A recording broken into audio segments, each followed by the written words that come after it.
Prontinho. Então, eu finalizei ontem falando da pulseira antistártica, das formas que a gente tem, por exemplo, de descarregar a energia estática, mas é claro que a pulseira é o mais eficiente, tá? E aí eu vou falar aí sobre alguns elementos importantes, porque... Boa noite, Nonino. Boa noite a todos. Boa noite.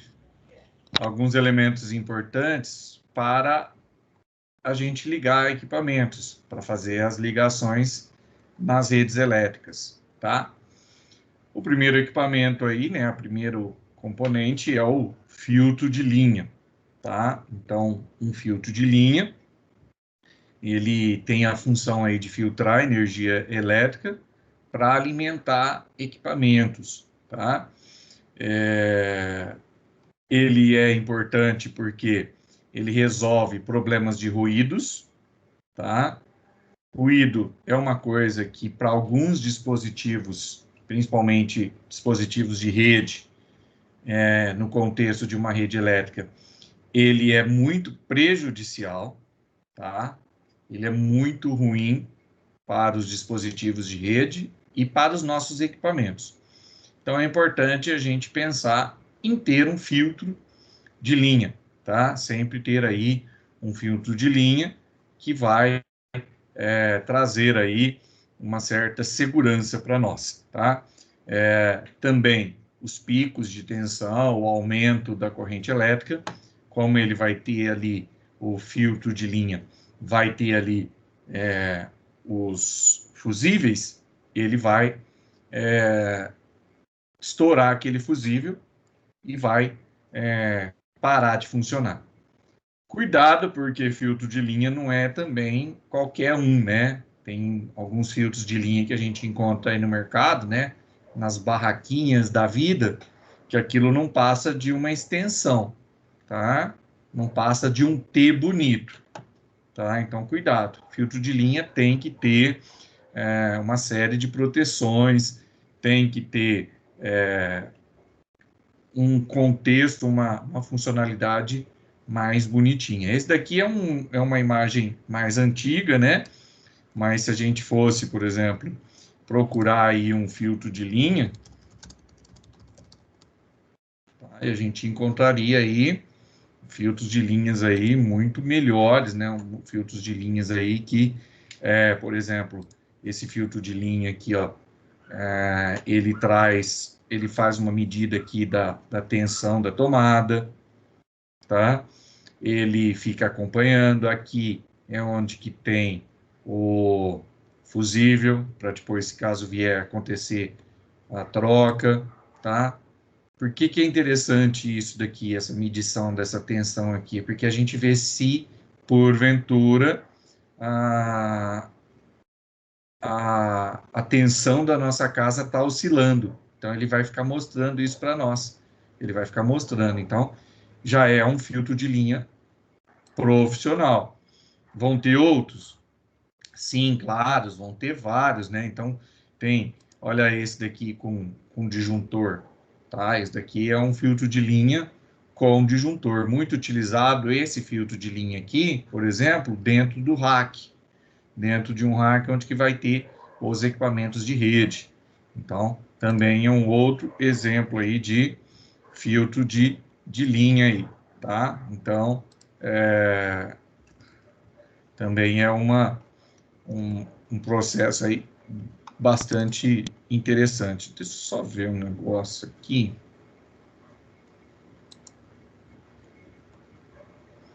Tá, depois eu preciso ver isso. Beleza.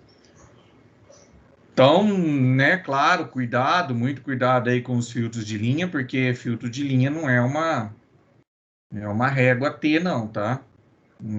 Ele tem que ter uma funcionalidade, ele tem que ter funções de proteção, ele tem que ter indicações. Então, quanto mais proteção o seu filtro de linha tiver, melhor. Depois o estabilizador, né? Hoje o pessoal tem dito aí que as fontes de alimentação modernas, as mais novas, não precisam mais do estabilizador, não precisam da função do estabilizador. O estabilizador, a função dele era regular a sub e a sobretensão. Então, se está tendo variação da sub e da sobretensão, ele vai fazer aí essa regulação. Ele vai manter a tensão de alimentação da fonte de alimentação equalizada, tá? Ele resolve, né? Eu pus ali, ó, no material. Ele só consegue resolver a sub e a sobretensões em uma determinada faixa que está especificado no datasheet do estabilizador, no manual do estabilizador. Então, não adianta a gente querer colocar um estabilizador no local onde que está oscilando muito aí, que não vai resolver. Outra coisa também, né? Não é qualquer estabilizador que você vai comprar, tá? Não é qualquer estabilizador que você vai colocar ali na empresa, no local de trabalho. Por mais que hoje as fontes de alimentação, eu gosto de dizer uma coisa o seguinte, por mais que hoje as fontes de alimentação, elas são, elas não necessitam muitas vezes do estabilizador, porque elas já têm a função de estabilizar a sub e a sobretensão, as fontes de alimentação que eu vou chegar lá hoje, mas eu vejo ele como um equipamento muito importante, porque também ele vai ter as funções de filtragem, ele vai ter as funções para trabalhar os picos de tensão, os problemas de ruído, tá? Então ele é um pouco melhor que um filtro de linha. O estabilizador, ele, dependendo do modelo, ele é um pouco melhor que o filtro de linha. Na sequência, claro, né, no break, tá? Que na verdade hoje eles são chamados de UPS, tá? O PS é um no break que te traz N informações e além de manter ali estabilizada a sua rede, então ele vai fazer a prevenção da sub e da sobretensão, ele vai proteger contra as descargas elétricas, contra o aumento da corrente elétrica, contra os ruídos, e ele vai ter uma proteção extra, que é os módulos de bateria, para fazer com que um determinado equipamento mantenha-se em funcionamento se porventura vier a faltar energia elétrica. Então ele não desliga, esse equipamento não vai ser desligado abruptamente, podendo causar um problema no HD, podendo causar algum problema aí em outros dispositivos no computador, tá? Então, hoje ele é muito importante. Hoje nós temos o no break como um elemento extremamente importante no contexto dos data centers.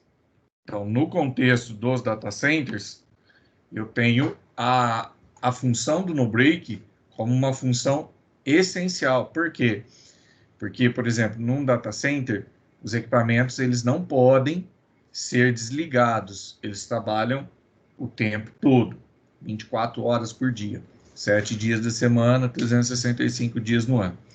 Se há uma falha de energia elétrica, se há uma falha na concessionária de alimentação, né, na concessionária que fornece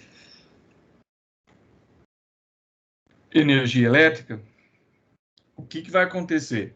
Vão entrar em funcionamento os geradores. Só que os geradores, até eles startarem, porque imagina que um gerador, ele é um motor de um caminhão, tá? Ele é um motor de um caminhão. Então eu tenho que dar partida nele, tá? Até ele dar a partida, quem entra em funcionamento são os no-breaks. São um sistema de no-breaks com módulos de bateria, tá? Às vezes você tem ali um no-break, ele tem uma capacidade de manter aquela carga, aquela energia por um tempo, e aí normalmente também tem-se os módulos complementares de bateria do no-break. Então, o no-break ele tem ali um conjunto de baterias que faz ali um complemento à carga dele. E aí, no data center, por exemplo, deu um pico de energia, aconteceu alguma coisa, é o no-break que entra em funcionamento.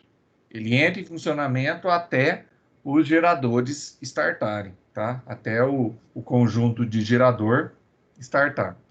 Um conjunto de gerador hoje de data center aí, ele leva em torno aí de 20 segundos para dar partida e já está funcionando. 20 a 30 segundos. Porque ele vai ligando em série, né? Ele liga o primeiro, já vai mantendo o sistema e ele liga todo mundo, tá? Então, já é um processo aí para manter os sistemas. Mas o no-break, ele é um equipamento extremamente importante, tá? E não é só no caso do data center, às vezes na empresa vai ter uma máquina específica que não pode ficar desligando, vai ter um conjunto de equipamentos que precisa ficar alimentado por um tempo até que alguém chegue lá e desligue, tá? Então, por exemplo, a última empresa que eu trabalhei, eu montei um sistema de no breaks com módulos de bateria para 2 servidores que eu tinha e o PABX, todo o sistema de PABX, tá? Esses sistemas ficavam funcionando durante 4 horas com os modos de bateria que eu tinha. Por que 4 horas? Porque se porventura, se por se acontecesse de acabar a energia e o pessoal ali que estava ali, às vezes não estava só de plantão, o pessoal da segurança percebesse que a energia ia demorar muito, porque a hora que acabava a energia ele já entrava em contato com a concessionária já dava um parâmetro para eles de hora, porque isso era um protocolo que existia, ele já entrava em contato comigo. Então, dentro dessas 4 horas, eu conseguia chegar na empresa, fazer o desligamento dos equipamentos e, caso essa energia fosse demorar mais tempo. Caso fosse, não, energia daqui 20 minutos volta. Então tá bom, então toca o barco, que 20 minutos no break vai manter, não vai nem dar tempo de eu chegar aí na empresa. Então, ele é um equipamento extremamente importante. E caro, né, gente? E caro. Um no break hoje aí, um no break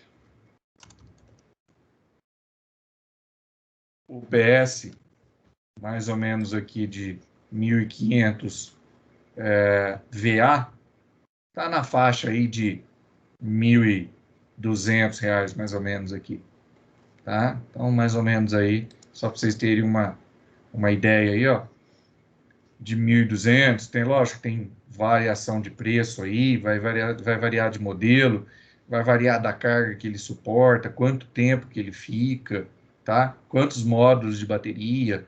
Então, tem vários conjuntos aí. Tem alguns lugares que o no-break ele é extremamente importante. Por que ele é extremamente importante? Porque às vezes a oscilação, né, a oscilação dele, da rede elétrica é muito alta. E aí o no-break está ali, porque às vezes a energia cai muito, e aí o no-break está ali segurando, mantendo firme, tá? Então, também é um equipamento extremamente importante aí. Pergunta desses 3 equipamentos aí?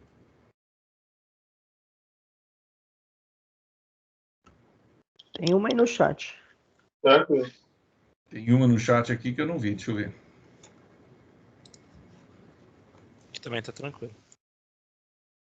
Eu saio aqui rapidinho, já tô voltando, pra você ver no banheiro.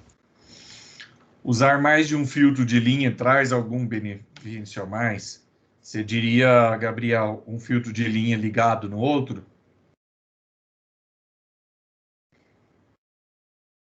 Não. Pelo contrário, você está fazendo uma gambiarra, tá? O ideal é um filtro de linha para atender aquela quantidade de portas que ele tem, de saídas que ele tem. Então, por exemplo, se um filtro de linha tem 5 saídas, eu vou ligar 5 equipamentos. Agora, por exemplo, se o fio de linha tem 5 saídas, aí numa das saídas eu ligo outro filtro de linha, o segundo filtro de linha vai sobrecarregar o primeiro. O segundo filtro de linha vai sobrecarregar o primeiro. E aí, porque as tomadas num filtro de linha, num filtro de linha bom, num filtro de linha que é certificado, elas já são as cargas para os sistemas de proteção já são divididas na quantidade de tomadas. E aí eu pego uma última tomada e faço um cascateamento. Isso chama-se cascatear. Eu faço um cascateamento. E aí esse cascateamento aí, isso me gera um problema. Isso pode me gerar um problema futuro, tá? Porque eu vou sobrecarregar o primeiro. Então não é bom que se faça isso não, tá? Se usar mais de um filtro, tudo bem, mas desde que eu coloque nesses filtros aí as suas cargas, as suas capacidades de filtragem, não ligue um filtro de linha no outro. Eu sei que às vezes, por exemplo, você vai numa empresa, você vai num local, numa loja, e aí só tem ali, por exemplo, uma tomada, né? Naquele ambiente. E aí eu ligo um filtro de linha naquela tomada e eu preciso aumentar a quantidade de tomadas e, ao mesmo tempo, atingir uma distância maior com essas tomadas. Então, eu ligo um filtro de linha até no máximo que eu consigo, aí na ponta daquele fio de linha eu ligo outro fio de linha. Não é o ideal, não é o correto, tá? Aí eu teria que ir lá na tomada, chamar o eletricista para ele colocar uma segunda tomada e não sobrecarregar o sistema. Porque senão sobrecarrega a tomada e sobrecarrega o primeiro filtro de linha. Bom, fonte. Eu já tinha mostrado isso na placa-mãe, quando eu falei de placa-mãe. O primeiro modelo de fonte era o modelo AT, que a gente tinha 2 pinos de conexão na placa-mãe, tá? Ele era 2 pinos, era 2 conectores de 6 pinos, tá? A posição de conexão era essa, onde que os fios pretos dos 2 conectores ficavam juntos, ficavam próximos, se invertia, você conectava e queimava, tá? Se você invertia os conectores aqui, se queimava. Essa fonte de alimentação aqui, elas tinham os botões de ligar, e esses botões de ligar eram eles que desligavam a máquina, tá? Então, quando tinha o Windows, dava-se a mensagem, sua máquina, seu sistema operacional, sua máquina, seu hardware já pode ser desligado. Então, aí aparecia aquela mensagem na tela, não desligava a máquina, tá? Nessa fonte de alimentação, as tensões que existiam de alimentação da placa-mãe eram 5, 12, menos 5 e menos 12. Então, esse era um modelo aqui, uma foto que eu tirei de uma fonte que a gente tinha até um tempo atrás, de uma fonte do tipo AT. Então, essa era a fonte AT. Aqui era o conector, o ROC. Eu tinha 2 tipos de conector, o ROC e o push.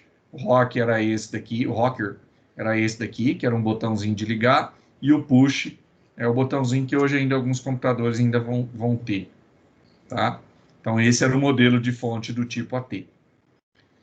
Aí o jeito de conectar, então tinha todo um jeito, todo uma manha correta de fazer a conexão do pino do conector principal, tá? Também tinha um jeito de conectar aqui esse cara aqui no botão, no rocker ou no push, tinha um jeito de fazer a conexão. Aí depois veio a fonte ATX, tá? Que ainda não tinha o conector de 12 volts. Tá? Era só a fonte ATX. Então, eu tinha um conector de 20 pinos, tá? Também tinha o botão, e aí surge, né, na alimentação, o 3,3 volts. Então, nos pinos de alimentação, nós vamos ver as cores, tá? Nós vamos ver cores. As cores de uma fonte de alimentação, dos fios da fonte de alimentação, indicam a tensão, tá? Então, a cor laranjada é 3,3 volts. A cor vermelha é 5 volts. A cor amarela é 12 volts. A cor branca, que não é sempre que a gente encontra, não é qualquer fonte que a gente encontra, é menos 5 volts. E a cor azul é menos 12 volts. tá? Então, essas são as tensões baseadas nas cores dos fios que saem da fonte de alimentação, tá? E aí, uma forma, né, a demonstração de fazer a conexão da fonte ATX à placa-mãe. Um detalhe, né? Essa lingueta aqui, para quem vai fazer manutenção ou quem vai fazer a extração pela primeira vez, essa lingueta muitas vezes faz com que a pessoa não entenda que tem que apertar aqui, mais ou menos nessa posição C, para destravar essa lingueta destravar aqui dessa parte B aqui, e você puxar para cima. Aí a pessoa não está saindo, põe uma força um pouco maior, e aí acaba desconectando o conector, né, a parte B aqui, da placa-mãe, quebrando o conector da placa-mãe. E aí tem que mandar para assistência, ou, como cantava aquela musiquinha, tchau, tchau, chiquitita, tchau, tchau, cuida bem do papai para mim, da mamãe para mim. Essa música é muito foda. Aí, um exemplo aí de fontes ATX, né? Modelos de fonte ATX. Essas fontes ATX aqui ainda tem os botões de ligar aqui, né? Muito importante. E essa daqui ainda tem a chave seletora. Algumas fontes ainda tem chave seletora, 110, 220 volts. A maior parte delas hoje já são 110, 220, a entrada delas. Mas algumas a gente vai encontrar aqui nesse pininho aqui a chave seletora. Então aí eu tenho que tomar cuidado. Porque se a chave tiver 110 e eu ligar no 220, só faz assim, ó. Pá! Só dá um estralinho. Pá! A outra parece que tem também, professor, lá no canto lá. Ó. Também tem aqui, eu não tinha visto. Ó. Aqui, ó. Também tem a chave seletora aqui. Tá? Agora, se você tiver com ela em 220 e ligar em 110, pode ser que não aconteça nada. A ATX 12 volts foi a fonte de alimentação que começou a surgir com o conector de 12 volts, o conector de alimentação de 12 volts, que é o conector que alimenta a CPU, tá? Além do conector principal, tá? O conector principal continua sendo de 20 pinos, nessa fonte ATX 12 volts, e eu tenho o conector de 12 volts. Algumas delas vieram com um conector auxiliar, tá? Com um modelo de conector auxiliar. Mas isso só quando a placa-mãe exigia a conexão desse conector auxiliar, tá? Nem sempre era necessário, tá? Aí a forma de conexão também do conector de 12 volts, também tem a posição correta de fazer a conexão, tá? Depois, na hora que a gente estiver aqui, eu vou mostrar um lance para vocês, na hora que a gente tiver na prática, né? Eu vou mostrar um lance para vocês que a partir desse conector aqui, eu descubro se os meus capacitores ou os meus transistores da CPU estão em curto, tá? Então, tem um jeito de eu descobrir se a partir da fonte de alimentação aqui, do conector de 12 volts da fonte de alimentação, se os meus dispositivos estão em curto, tá? Pelo multímetro. A ATX 12 volt versão 2.0 é quando o conector principal acrescenta mais 4 pinos. E aí ele vai para 24 pinos, tá? Então ele tinha 20, agora vai para 24. E mantém o de 12 volts de 4 pinos, tá? As tensões de alimentação continuam as mesmas, 3,3, 5, 12, menos 5 e menos 12, tá? Então, distribuídas aqui nesses fios de cores. Vocês vão ver que eu falei para vocês que 3,3 é laranja, 5 é vermelho, 12 volts é amarelo, menos 5 volts é branco e menos 12 volts é azul. E o preto? O preto é o neutro, é o terra, tá? E o verde? Já vou chegar nele, tá? Pode ter outra cor, professor? Pode. O cinza, tá? Também vou chegar nele daqui a pouco. Então, essas são as cores dos fios e as suas tensões. A fonte BTX. A fonte BTX é uma fonte de 24 pinos e o conector de 12 volts ele vai ter 8 pinos. Tá? Então, ele vai ter 8 pinos. Eu aumento mais 4 pinos na alimentação da CPU. Tá? Pode ser que esse conector aqui, essa fonte de alimentação aqui, como ela tem 24 pinos, ela pode ser utilizada numa placa-mãe cuja fonte de alimentação seria a ATX 12 volts, versão 2.0, onde que o conector aqui de 12 volts é de 4 pinos. Aí o que que a gente faz? Tem um adaptador que a gente coloca aqui, que ele de 8 ele vira 4 pinos, tá? Então é possível converter aí uma fonte a BTX em ATX e também vice-versa. Um exemplo aí de uma fonte BTX. Essa fonte, ela tem um nome, ela tem uma particularidade. Alguém sabe me dizer? Tem um valor de potência real, né? Tem uma classificação. Não é em relação em relação à potência, não. Ainda não.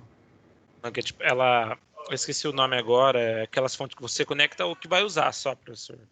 Exatamente. Você tem as conexões. Semi-modular. Semi-modular. Isso, exatamente. Tem muito as bem. modular, que é todas. Que é tudo. Essa daqui é uma fonte modular. Tá? Por que que é modular? Porque todos os cabos de alimentação, tanto o conector principal, o conector de 12 volts e os conectores dos drivers, do HD, do CD, DVD ou algum outro tipo de conector de alimentação, todos esses conectores, todos esses tipos de conectores, eles nesse tipo de fonte aqui, eles são chamados modulares, porque eles vêm aqui. Na fonte BTX, semi-modular, tá? Eu só vou ter os conectores principais, tá? Só vou ter as conexões principais, que é o conector principal, o conector de 12 volts, e pode ser que eu tenha algum outro conector extra, porque pode ser que, dependendo do modelo da placa de vídeo, ela vai pedir uma fonte de alimentação extra, porque só o slot PCI Express não vai dar conta de alimentar a fonte de alimentação. Então, aí ela vai ter um conector que vai vir direto da fonte de alimentação para ser conectado na placa de vídeo, dependendo do modelo da placa de vídeo. Então, está vindo aqui desse chicote principal. E aí, as outras alimentações, eu vou conectar a partir daqui. Então, eu vou comprar, ou muitas vezes vem, os conectorzinhos. O que é bom disso? Menor volume dentro do HD, dentro do gabinete. Menor volume dentro do gabinete. Mais espaço para ventilação. Mais espaço para ventilação, para exaustão. Então, aí eu tenho como ir conectando aqui na semi-modular o que eu quero utilizar. E o que eu não quero utilizar, eu não conecto. Tá? Essa fonte aqui é uma fonte LFX 12 volts. É um modelo de uma fonte aqui, modular. Então, esse é um exemplo, um modelo de uma fonte. Essa daqui é um outro modelo de fonte, a CFX 12 volts, para alguns tipos de gabinete, alguns tipos de equipamento. A fonte TFX 12 volts também é outro modelo de fonte de alimentação. E a fonte SFX 12 volts. Então, além da BTX, da ATX 12 volts 2.0, eu tenho a BTX, eu tenho a EPS 12 volts e eu tenho a LFX, a CFX, a TFX, a SFX, tá? Então, eu tenho outros modelos aí variando de fonte de alimentação. Certo? Pergunta. Só me responde de novo a respeito das cores. A 3.3 é laranja, né? Você tinha falado? 3.3 é laranja. O 5 12 volts é amarelo. 5 volts é vermelho. A polaridade positiva do 5 menos volts. 5 branco, né? Branco é a Menos 12 polaridade negativa. E azul é o 12 volts negativo. A branca não é qualquer fonte. A branca não é qualquer fonte que a gente vai encontrar o fiozinho branco de menos 5 volts no conector principal. Algumas fontes de alimentação, principalmente as fontes de alimentação de origem duvidosa, eu falo assim, Xing Ling, mas aí o pessoal, mas eu sou chinês, professor. Vai que tem algum chinês na sala aí, né? Ele fica bravo com a gente. Eu sou chinês, professor, por que o senhor está me tirando? Então, tá bom. As fontes de origem duvidosa não tem o fio de alimentação branco, tá? Então, aí acontece essas situações aí, tá? Não são todas as fontes de alimentação que vocês vão encontrar o fio branco no conector principal, que é o fio de 5 volts negativo, ok? Bom, como que eu testo uma fonte? Qual que é o processo para fazer a testagem de uma fonte? Aí o pessoal alguém falou ontem, é com o Clips, professor? Eu falei, não é com o Clips, tá? Por que não é com o Clips? Porque o Clips, ele não tem essa proteção de um fiozinho aqui que a gente pode utilizar, por exemplo, um jumperzinho, um fiozinho, tá? Que tem ali uma proteção. Às vezes, lá no laboratório, quando a gente faz esse teste, quando a gente faz essa prática, e eu tenho sempre fio de rede, né?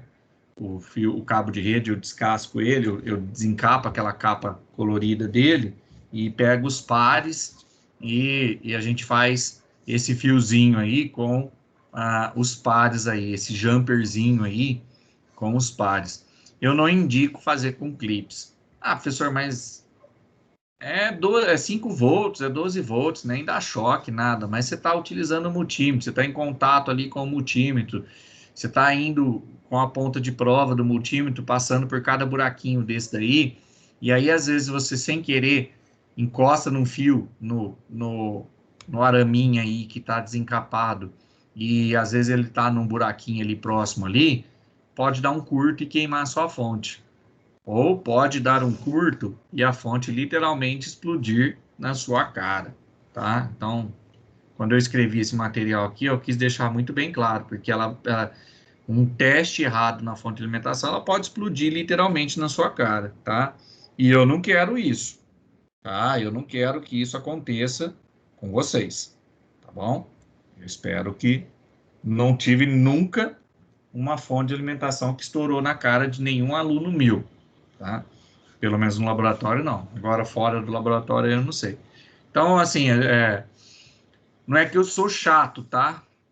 Em relação ao clips. Todo lugar que você vai, todo mundo usa clips, tá? Mas eu prefiro usar um fiozinho como jumper, tá? Eu prefiro usar um fiozinho que vai fazer a função aí do jumper. Como que a gente testa, né? Isso daqui a gente estaria fazendo na prática, eu só vou mostrar aí para vocês. O multímetro, para esse momento, eu vou colocar ele na escala de 20 volts de corrente contínua, tá? Por quê? Porque a fonte de alimentação, ela recebe uma corrente alternada da tomada e converte em corrente contínua e vai transformar em corrente contínua, tá? Então, eu vou utilizar o multímetro nessa posição, 20 volts, corrente contínua. 20 volts, por quê? Porque eu vou ter tensões de 3,3, de 5 e de 12. Então, 20 volts, tá legal. Não vou colocar em 200, porque senão vai ficar muito alto. E é claro que eu não vou usar o que está embaixo do 20 volts, porque é 2.000 milivolts, que corresponde a 2 volts. Então, eu vou danificar e vou queimar o multímetro. Então, a posição do multímetro, a escala, é 20 volts de corrente contínua aqui. Tá? Os fios vermelhos fornecem 5 volts, já falei para vocês, o amarelo 12 e os laranjas 3,3. Os pretos são todos neutros, para fechar os circuitos com os demais. Com um pedaço de fio dobrado em U, nós vamos fechar um curto. A fonte de alimentação no conector principal, ela vai ter um pino aqui, ó. Então, eu pus essa outra imagem aqui, ó. Ela vai ter um pino que o fio dele é verde, tá? Esse fio verde dele aqui, ó, é o botão de ligar, tá? É o botão de ligar a fonte de alimentação. E aí, como que é ligado? Quando eu provoco um curto nesse fio verde com um preto, com um terra. Isso é o que acontece quando a gente aperta o botão de ligar da máquina. Quando a gente aperta o botão de ligar da máquina, a gente fecha um curto desse fio verde com um fio preto na fonte de alimentação. E aí a fonte de alimentação starta. Então, por isso que aqui, nós vamos pegar aqui, ó, normalmente o fio que a gente vai utilizar, ó, é o fio preto, que é o terceiro, que vai ser o pino 13 e o pino 14. Como assim pino 13 e pino 14? No conector de 20 pinos, eu começo a contar. 1, 2, 3, 4, 5, 6, 7, 8, 9, 10, 11, 12, 13, 14. Se for 24, vai aumentar um pouquinho. 1, 2, 3, 4, 5, 6, 7, 8, 9, 10, 11, 12. Aí esse daqui vai ser o 13. 13, 14, 15. 15, que vai ser um fio preto, um terra. E o 16 aqui, ó, é o verde. Tá? Vai ser o botão de ligar. Então, veja que aqui, ó, eu fiz isso aqui na imagem aqui, ó, foi feito isso, ó. Então, ó, o jumper, fio preto, aqui é o fio preto, e aqui é o fio preto, e aqui é o fio verde. Então, eu fiz esse jumper. Só que detalhe, a gente faz isso antes de conectar a alimentação na fonte, antes da gente conectar o cabo de alimentação na fonte, tá? A gente não faz isso com o cabo de alimentação conectado na fonte e esse cabo de alimentação ligado na tomada, tá? A não ser que a fonte de alimentação tiver a chave de liga-desliga e ela estiver desligada, tá? Então aqui, ó, eu faço esse jumper aqui. Ao fazer esse jumper aqui, o que vai acontecer com a fonte de alimentação? Ela vai ligar, ela vai startar. E aí eu vou fazer as medidas. Como que eu faço a medida? Bom, a ponta de prova preta do multímetro, eu vou conectar em qualquer um dos pinos preto. Eu até gosto de fazer, quando eu estou fazendo o teste, mostro para meus alunos, fazer a conexão. Pegar um desse conector aqui, ó, por exemplo, de alimentação do CD e do DVD, e colocar a ponta de prova preta num fio preto dele aqui. Tá? É a mesma coisa. Eu ponho e deixo lá. E esqueço ele lá na bancada ligado. Por quê? Porque eu conectei a minha ponta de prova num pino preto, num conector de alimentação de um HD, no HD, não esse SATA aqui, mas num DVD mais antigo aqui, conecto e deixo lá, tá? E aí eu vou testar a minha fonte de alimentação. Com a ponta de prova vermelha, podia mostrar isso para vocês, né? Com a ponta de prova vermelha, eu vou tocando nos pinos, tá? Então, a ponta de prova preta eu conectei num pino preto, num fio preto, num terra, e deixei conectado, não precisa ficar tirando, e vou vindo com a ponta de prova vermelha e vou fazendo as medidas, uma a uma, tá? Uma a uma. Por que uma a uma, professor? Na verdade, nem precisaria fazer uma a uma, tá? Se eu fizer uma laranjada, se eu fizer uma vermelha e se eu fizer uma amarela, eu já pego as principais tensões da fonte de alimentação, que é 3,3, 5 e 12. Ponto. Mas o que acontece? Pode ser que, na hora que eu vou testar, por exemplo, um pino laranja da fonte de alimentação, ele esteja desligado, ele esteja com mau contato saindo lá da fonte de alimentação, e aí eu descobri o problema. Porque o computador às vezes não está ligando, porque tem algum problema dele estar desligando, porque um pino, um fiozinho que veio lá da fonte de alimentação pode ter danificado, pode ter rompido, pode estar quebrado, e ele não está alimentando um desses pinos aqui do conector.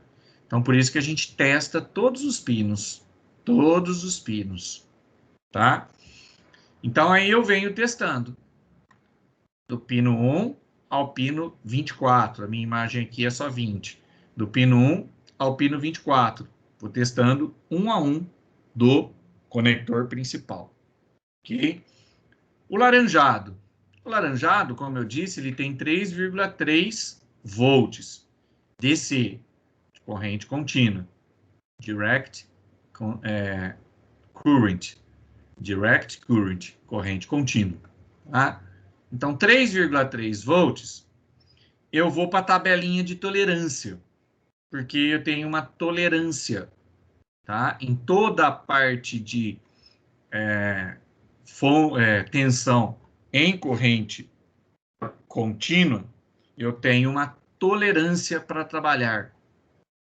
Então, no caso da 3,3 volts, eu tenho uma tolerância de 5%. Tá? O que significa, professor? Significa que a hora que eu colocar aqui a minha ponta de prova vermelha e eu for olhar aqui no multímetro, pode ser que o valor não esteja exatamente 3,3. Mas se ele tiver entre 3,14 a 3,47, essa tensão da fonte de alimentação tá ok, tá perfeita. Por quê? Porque eu tenho uma tolerância de 5%, tanto para cima quanto para baixo. Tá? Então, a tolerância de 3,3 é 5%. Beleza? Aí eu vou testando. Vermelho, 5 volts positivo.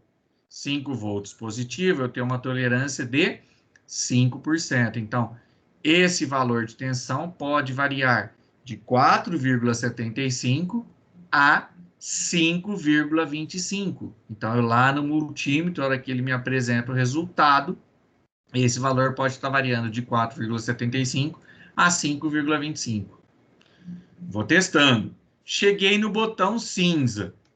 O botão cinza, ele é um botão que a tensão dele é de 5 volts. Tá? E por que ele é cinza?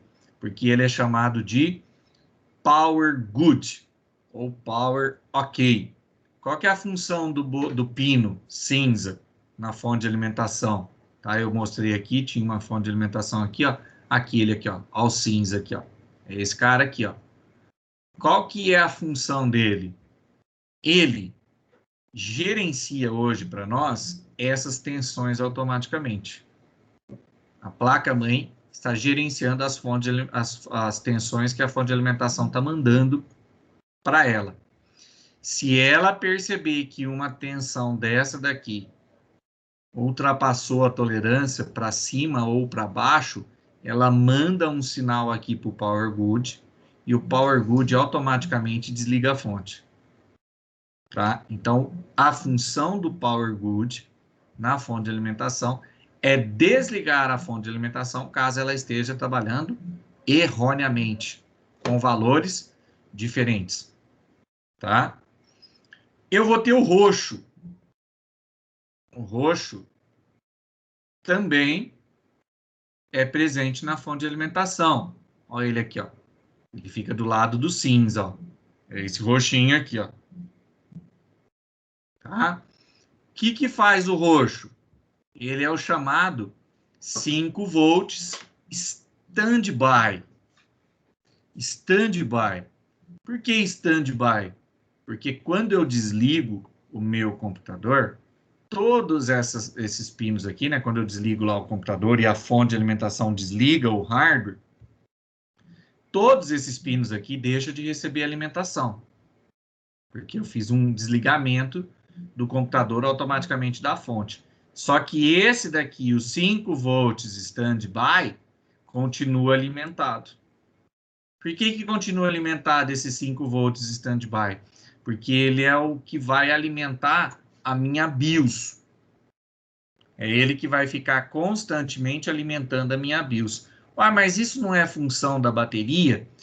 É função da bateria quando esse cara aqui deixa de ter alimentação. Quando esse cara vai deixar de ter alimentação? Quando eu desconecto, por exemplo, o cabo da fonte de alimentação.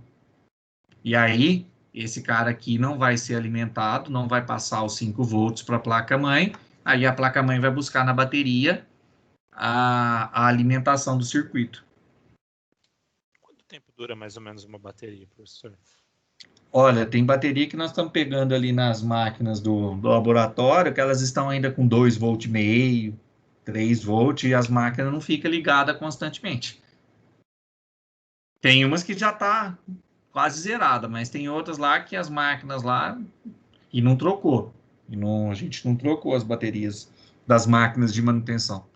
Então é complicado dizer. Não sei sim, te falar exatamente, não. Normalmente aí vai depender muito do uso, né?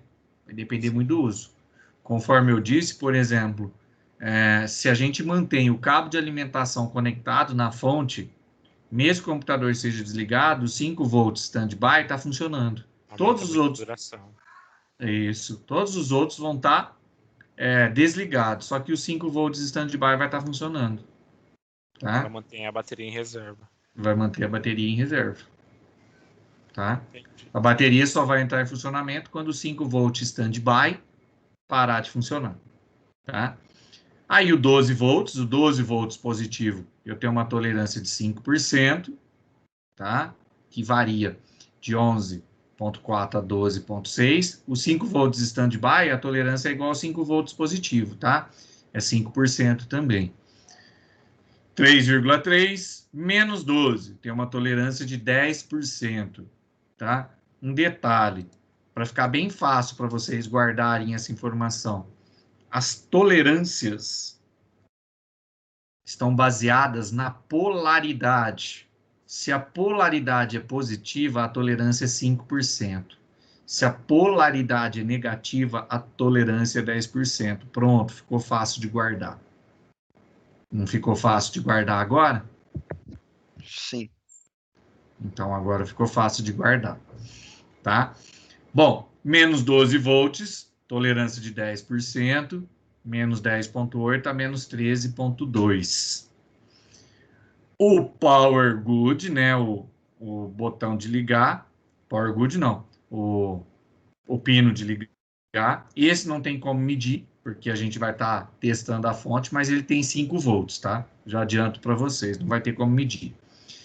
O branco, que normalmente a gente não é toda a fonte de alimentação que vai ter, normalmente nessa posição vocês vão ver que vai ter um buraco, um vazio, porque não tem essa pinagem. As fontes de procedência duvidosa não tem 5 volts negativo, só as fontes de qualidade que vão ter a pinagem de 5 volts negativo e 5 volts positivo.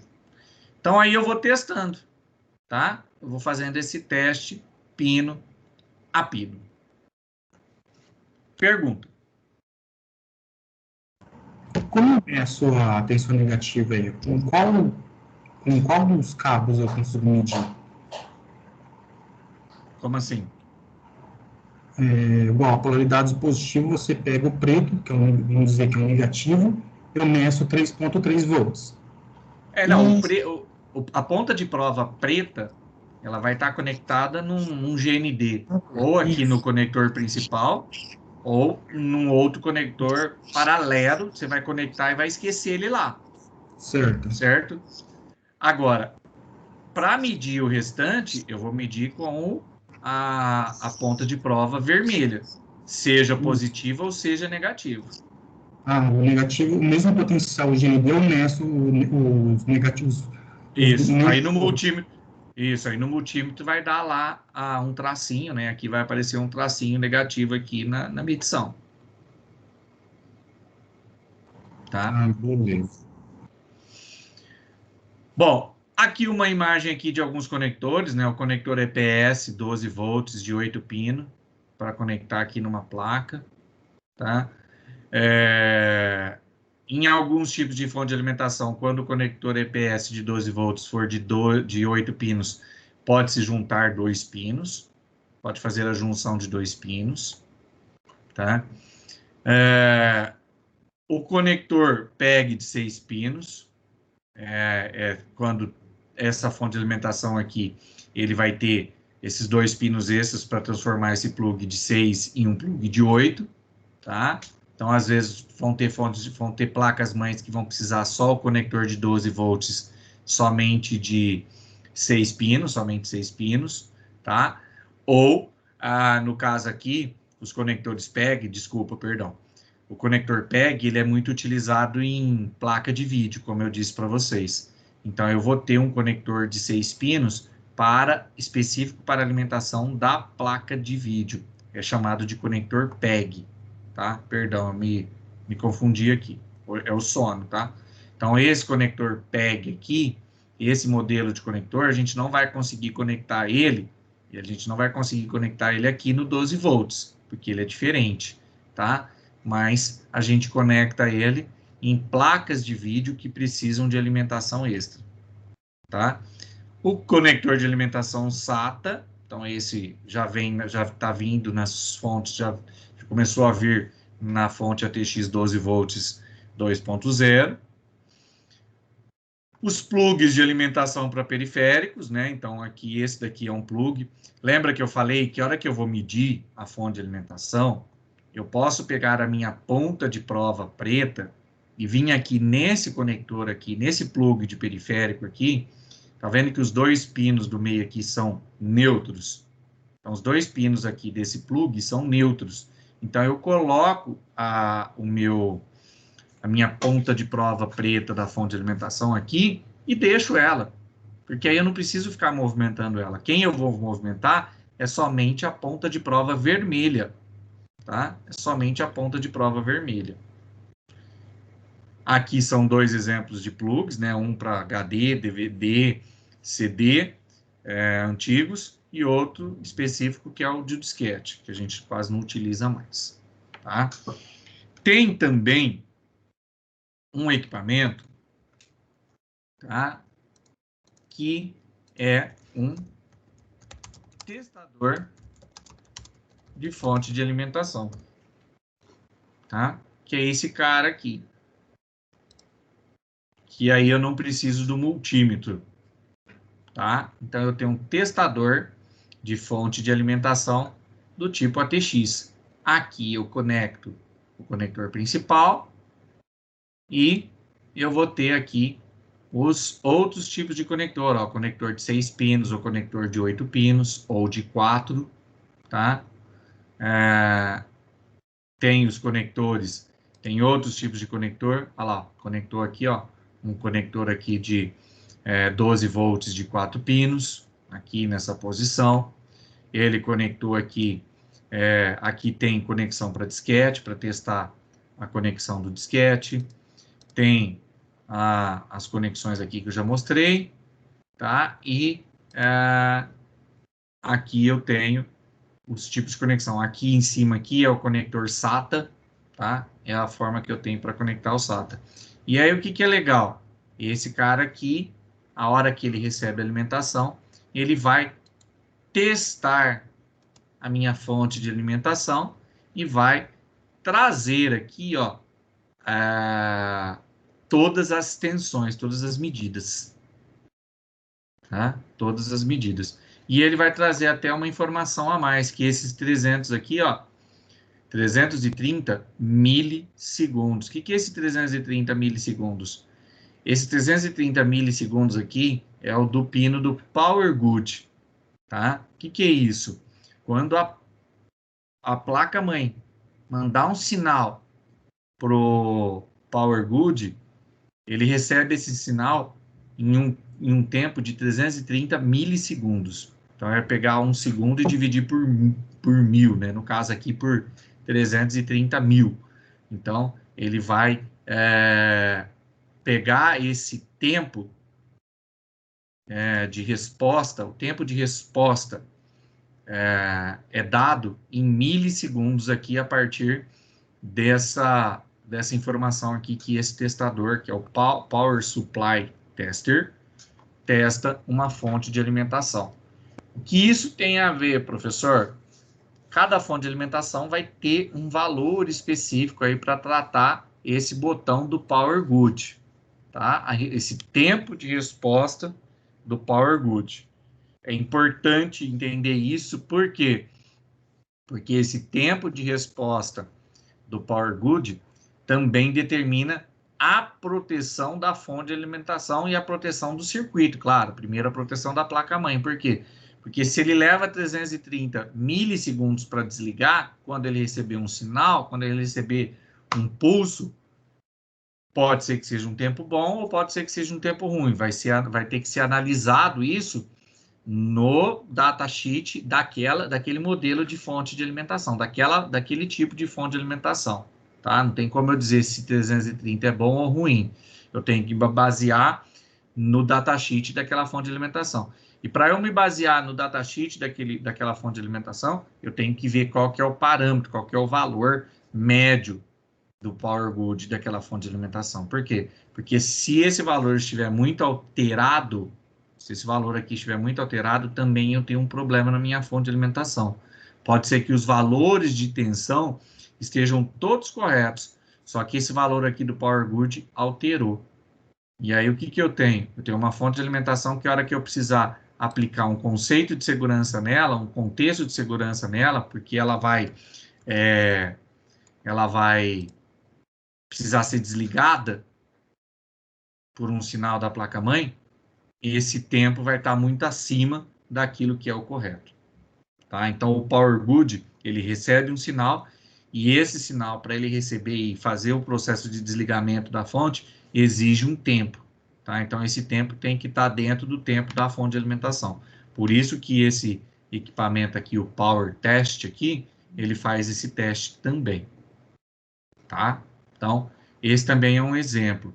Mas eu prefiro, claro, né, fazer o teste de fonte de alimentação, testar a fonte de alimentação. Aqui, ó, por exemplo, ó, aqui ele vai fazer um teste aqui de uma fonte de alimentação com esse Power Supply. Vamos ver.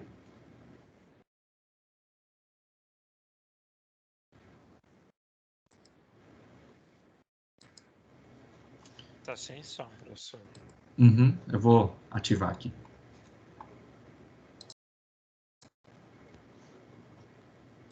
professorramos.com e do Portal OLAD para mais uma videoaula. Na videoaula de hoje eu vou mostrar um teste bem interessante para vocês, que é o teste da fonte utilizando esse testador.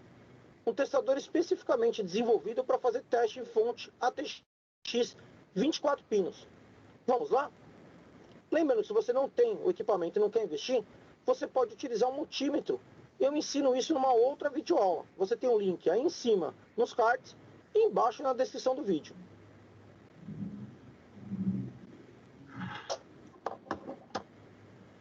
Primeiramente, a minha fonte já está na tomada aqui. Eu vou simplesmente ligar o conector ATX aqui na parte de trás. Uma coisa importante, quando você ligar, ele vai ficar apitando, bipando. Não se preocupe. É que vai faltar o conector auxiliar aqui de alimentação, mais 12 volts. Então, primeiro eu vou ligar aqui o conector de 24 pinos. Automaticamente, quando eu pluguei o testador, ele já acendeu o LED e já ligou minha fonte e está bipando. Vamos lá colocar o conector auxiliar aqui de 12 volts, aqui do outro lado. E agora parou o bip. Vamos ler aqui os valores. Primeiro ele vai mostrar aqui o standby, 5.1 volts, ok. O 5 volts, 5.1 volts, ok, que é o fio vermelho. O laranja, que é o 3,3 volts, ok, 3.4. Dentro da tolerância aí entre 5% e 10%. Aqui embaixo, o mais 12 volts do conector da placa-mãe, ok, 12 volts travado. Aqui o 12 volts V2, que é o 12 volts que vem aqui do auxiliar, também 12 volts. E o menos 12 volts, menos 12.1. Então eu tenho uma leitura aqui completa de todos os conectores aqui da minha fonte. Um teste importante que você não vai conseguir fazer com o multímetro é esse teste do Power Good. Na verdade, o que é um Power Good? A finalidade é apenas informar o computador se a fonte de alimentação está funcionando bem ou não está funcionando bem. Se a fonte tiver algum tipo de problema, esse parâmetro estiver fora do normal, ele simplesmente não vai deixar o computador ligar. Ele vai derrubar a fonte. Então tem muito micro que você liga e, pum, desarma, justamente porque esse parâmetro não está dentro do ideal. O ideal é entre 100 e 500 milissegundos. A minha fonte aqui está medindo 231 milissegundos. Eu vou deixar aí na descrição. Só lembrando que esse valor, esse parâmetro de 100, que ele falou a 100 a 500 milissegundos, tem que ser analisado fonte a fonte, tá? Não é um parâmetro global, tá? Então, a hora que a gente compra uma fonte no manual da fonte de alimentação, né? Claro, ele falou para essa fonte aqui, o Power Good varia de 100 a 500 milissegundos. Cada fonte tem um parâmetro de valor aqui, tá bom? Descrição do vídeo no professorramos.com, uma tabela e uma explicação mais detalhada sobre esse parâmetro. Vamos lá agora testar os outros conectores. Eu também posso testar aqui o conector para os HDs antigos IDE, o Molex, e também posso testar aqui para os HDs SATA. Vamos lá para o teste. Primeiro eu vou pegar aqui o clássico Molex, lembrando que ele tem lá o chanfro para você não ligar da forma errada. Vou conectar. Automaticamente vai acender os LEDs aqui na lateral, ó, 12 volts e 5 volts. Ok, ó, eu tenho só o amarelo que é 12 e o vermelho que é 5. Os dois pretos aqui, 0 volts. Então esse conectorzinho está ok. Deixa eu retirar ele daqui.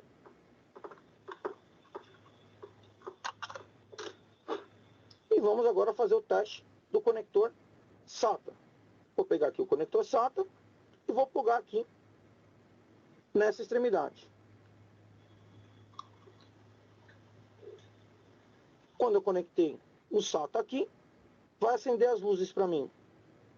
12 volts, 3.3 volts e 5 volts, já que no conector SATA aqui eu tenho o cabinho laranja que é 3,3, ao contrário do conector antigo de HDs. Notem, é um teste bem simples, bem rápido, bem eficiente. Quem trabalha com hardware é um investimento interessante para você fazer testes rápidos de campo e descobrir se as voltagens da fonte estão todas ok. Quem gostou, não esquece de deixar aquele joinha para a videoaula, se inscrever no canal quem não é inscrito e clicar no sininho para receber as notificações das próximas videoaulas. E não percam a próxima videoaula, onde eu vou mostrar para vocês. Então, esse é um teste aí, né? Esse é um testador de fonte de alimentação, tá? Como que eu faria aí com o multímetro, né? Deixa eu ver qual que é o tamanho do vídeo, dá para passar. Isso daí a gente vai fazer na prática. Olá, professores e professoras do Brasil. My name is Sal Khan. I'm the founder of a...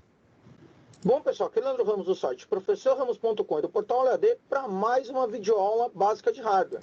Não sei se vocês lembram, no primeiro material que eu citei alguns sites, eu coloco o site do professor Ramos, tá? Porque eu acho o site dele bem interessante para hardware.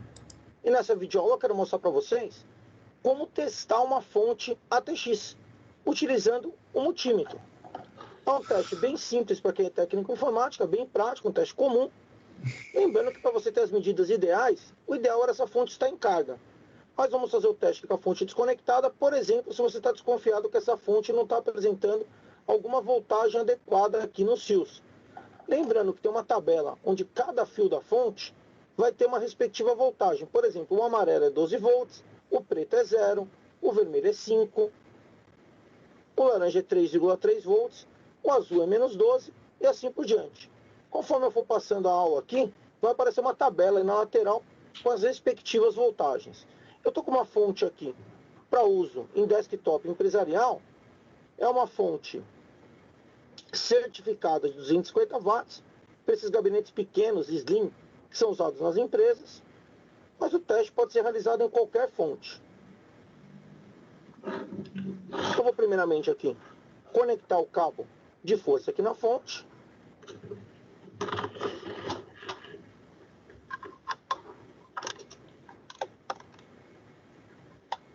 Então a fonte está alimentada. Vou selecionar o meu multímetro aqui na posição tensão contínua aqui em 20, já que a maior voltagem que eu vou ter na fonte é 12.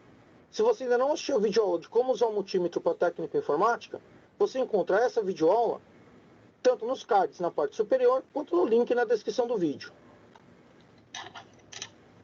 Então vou posicionar meu multímetro aqui, já está na escala certa. Eu tenho as pontas de teste, preto e vermelho agora, para executar o teste. Mas eu não posso executar o teste com a fonte desligada. Eu tenho que ligar a fonte. Para isso eu vou precisar de uma ferramenta caríssima e muito difícil de encontrar, que é um clips. Fez errado. De papel, eu vou abrir o clips. Fez errado. Tá errado isso daí. Imagina você entrar em uma Você sala tá ensinando coisa errada, hein, professor? Aí, ó, tá Fez vendo? errado. Isso é raiz, velho. Isso daí Fez é... errado. É raiz, isso aí faz jump com Ele quebrou aqui. a No meio, ferramenta eu vou usar certa. apenas uma parte. Fiz errado aí. Com o alicate de bico aqui. Eu vou cortar, Acaba, igualar essa parte. acaba comigo aí. É, professor. Acabou de falar tão bem do professor Ramos, hein? É, E agora eu vou usar o jumper eu não tinha aqui, assistido esse vídeo dele que aí. ficou, para ligar a fonte. Ah, mas como é que eu ligo uma fonte ATX para o teste, já que eu não tenho um botão para ligar agora? Simplesmente eu vou conectar aqui o fio verde, que é o primeiro, segundo, terceiro, quarto fio, em qualquer um dos pretos. Então eu vou fazer a ligação aqui, primeiro, segundo, terceiro, quarto, ao verde, atenção, Tá e qualquer errado. preto. Quando eu conectei o fio verde no preto, automaticamente a minha fonte ligou. Outra coisa Eu já errada sinto que ele o fez vento já. aqui e a ventoinha rodando e consigo escutar o som característico da fonte funcionando. Agora, com a fonte em funcionamento, o multímetro posicionado na posição correta aqui, vamos ao teste. A primeira coisa, eu vou colocar a ponta preta do multímetro em qualquer fio preto. Eu vou escolher aqui um conector comum de HD IDE, o conector Molex. Nota que os dois fios do meio aqui são preto. E eu vou simplesmente colocar a ponta de teste do multímetro. É, isso daí, nesse conector. isso é o que eu falei, ó. Eu pego a ponta de prova preta e coloco aqui nesse conector Molex aqui no fio preto. E deixo ele, porque eu não vou precisar dele. Tá? A ponta de prova preta, eu não vou precisar ficar movimentando. Vou movimentar somente a ponta de prova vermelha. Então, eu já coloco ela aqui e deixo ela parada. E vou esquecer essa ponta preta aqui agora na bancada. E eu vou usar para teste a ponta de teste vermelha. Primeiro, eu vou garfar aqui nesse conector mesmo que já está o preto. Ó, preto no preto. A ponta de teste vermelha nos outros fios. O vermelho aqui tem que dar 5 volts. Então vamos lá. Vou conectar. E olha lá no multímetro. 5.13, 5.14. Ok, a voltagem está ideal. Vamos ver aqui o amarelo. 11.99. Ok. E vamos testar o preto aqui, que é importantíssimo. Tem que dar 0. Preto com preto. 0. Vamos testar os outros conectores aqui. Vamos testar aqui o conector de alimentação da placa-mãe, ATX 20 ou 20 mais 4 pinos, 24 pinos. Vamos lá. O laranja aqui, 3 volts. Olha lá, 3. Tá vendo o risco que é? Ele vai passando a ponta de prova aqui perto do clips. Se ele encostar nos dois aqui, ou se ele encostar num pino e no clips aqui, dá um curto. Vai dar um curto. Porque o clips aqui tá passando corrente. Então, por isso que eu não uso clips. e não recomendo utilizar clips, tá? Utilize um fiozinho, tá? Utilize um fiozinho Tem que queimar a fonte encapado. do cliente. Exatamente. Ponto 38. Vamos testar aqui o fio amarelo, 12 volts. Vamos testar aqui o fio roxo, que é o standby, tem que dar 5 volts. 5 volts, ok. Vamos testar o Power Good, que é o cinza, que também vai dar 5 volts. Vamos ver aqui do outro lado do conector o fio azul, que é o fio negativo, menos 12, menos 11,93. Ok. Esses fios negativos costumam dar um pouquinho abaixo. Vamos testar aqui o fio preto aqui do cantinho. Olha lá, 0. E você pode testar cada um dos fios seguindo a orientação de voltagem que você encontra na tabela, junto com o vídeo. Vou testar aqui o conector auxiliar, mais 12 volts aqui. O amarelo, 11,99. O preto, Ei, eu preciso arrumar um software para acabar com essa propaganda aí.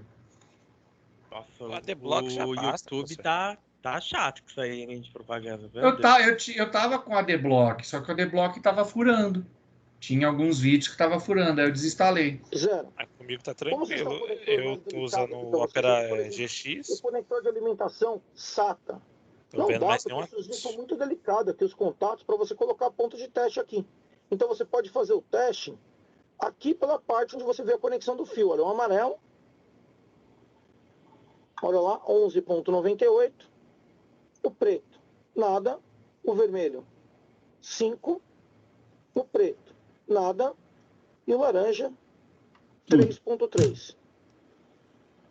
Lembrando que a tolerância é de aproximadamente 5%. Uma dica importante para testar a fonte é que você não deve lacear os conectores aqui, enfiando a ponta de teste até o final. É só encostar aqui na parte de dentro, não precisa enfiar o plug até o final. Muitas pessoas até preferem medir aqui por trás. Você também pode alcançar o fio aqui pela parte de trás. Olha lá, 3,38 volts por trás aqui. Vou pegar aqui o amarelo aqui, ó. 12 volts.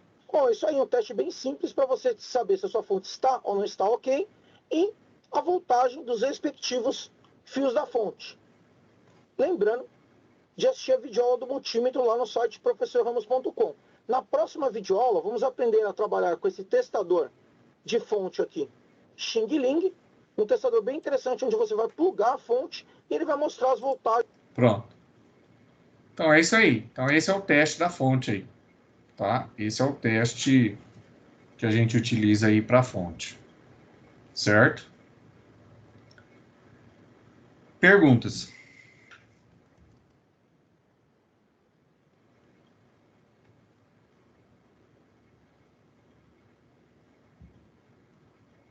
Alguém já fez teste de fonte?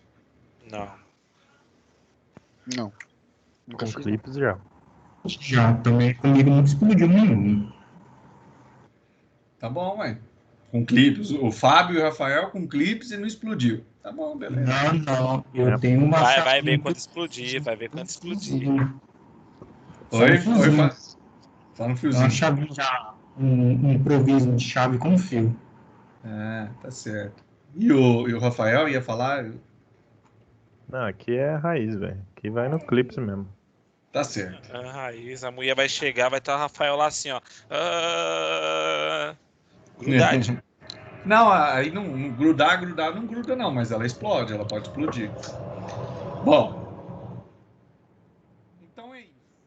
A próxima parte da fonte é a potência, tá? Potência é esse valor que a gente encontra na fonte de alimentação dada em watts, tá? No conceito matemático da situação, a potência, ela é um cálculo que pega a tensão e multiplica pela corrente daquela tensão, tá? Como a fonte de alimentação eu tenho várias tensões de saída e correspondente às suas tensões de saída, eu tenho as correntes elétricas dadas em ampere, tá? Para eu chegar num cálculo de potência real, tá? Eu calculo essa multiplicação da tensão de alimentação pela corrente. Uma fonte que tem maior potência, eu tenho maiores correntes nas tensões de alimentação. Uma fonte que tem menos potência, eu tenho menos corrente elétrica nas tensões de alimentação. Então, por isso que eu tenho ali a variação da potência em uma fonte de alimentação. Então, tem fonte de alimentação de 250, 300, 350, 400, 900, 1000 watts de potência. Por quê? As tensões são as mesmas. O que varia são as correntes. E aí eu multiplico esses valores e chego num valor que a gente chama de potência real, tá? Potência real é uma potência calculada, que muitas vezes ela é menor do que aquela potência nominal, que é aquela potência que vem no selo da fonte de alimentação. Então, o selo da fonte de alimentação coloca lá, potência, 400 watts. Aquilo ali é potência nominal, tá? Porque a potência real, eu só vou conseguir saber se eu pegar lá o datasheet da fonte e calcular e fazer os cálculos de multiplicação de potência 3,3 vezes a corrente, 5 vezes a corrente, 12 volts positivo vezes a corrente, 5 volts negativo vezes a corrente, menos 12 volts negativo vezes a corrente, mais 5 volts standby vezes a corrente, soma-se tudo, no caso aqui das tensões de 3,3 e 5, eu sempre escolho a maior, eu sempre fico com o valor maior de cálculo. Nesse caso aqui eu fiquei com a multiplicação de 5 volts por 29 ampere, que dá 145 watts.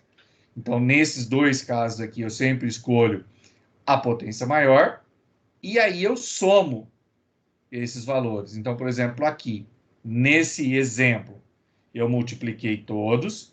Nesses dois casos aqui, eu optei por ficar com 5 volts, porque é o maior. Optei não, porque é o processo, é o maior. Então, 5 volts vezes 29 amperes dá 145 watts. Mais 12 volts vezes 11,5, 138 watts. Mais menos 5 volts vezes 0,5 ampere, dá 2,5 watts. Menos 12 volts vezes 0,5 ampere, dá 6 watts.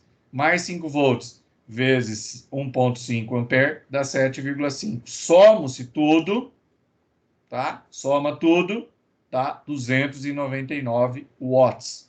Então, essa é a potência real. E qual que é a potência anunciada desse selo aqui, dessa fonte? 400 watts. Onde que está os 100 watts de diferença?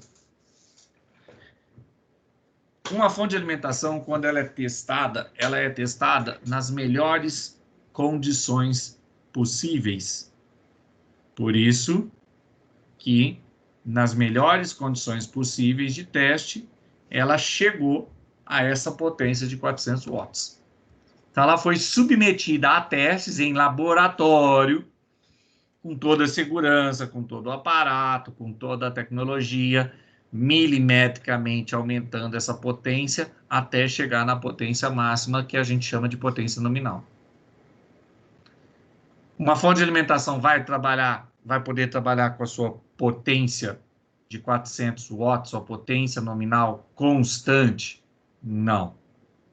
Não vai. Ela vai trabalhar, a gente vai trabalhar com essa fonte pensando na sua potência real. E aí eu sempre vou ter aí uma gordurinha para chegar nos 400. Em alguma situação que um processador, por exemplo, estiver trabalhando mais, que uma placa de vídeo estiver trabalhando mais, e assim sucessivamente.